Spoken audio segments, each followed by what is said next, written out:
একটা এক সুন্দর গ্রামে শান্ত থাকতো গ্রামের নাম এক সোনারপুর। সেই গ্রামে থাকত এক মজার ছেলে, হাবুল। গ্রামের সবাই বলতো, হাবুল নাকি গ্রামের সবচেয়ে বুদ্ধিমান বোকা। ঘোষণা ঘোষণা, যে সবচেয়ে বড় কুমড়ো বাজারে আনবে সে পাবে পুরস্কার। এই তো সুযোগ। আমি পুরস্কার জিতব, গ্রামের হিরো হব। হাবুল মাঠে যায়, দেখে একটা বিশাল লাউ গাছে ঝুলছে। ওরে, এত বড় কুমড়ো আমি জীবনে দেখিনি। এটাই নেব। হাবুল দা দিয়ে লাউ কেটে কাঁধে তুলে নিচ্ছে। এইটা লাউ, কুমড়ো না। আনন্দের কান্না ভরা মুখ। এইটা হাবুলের কুমড়ো, হা হা হা।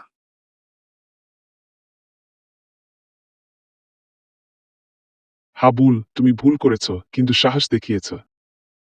এই নাও পুরস্কার, এক হালি আসল কুমড়ো। তাহলে পরের বার আমি বেগুনকে আম বানিয়ে আনব।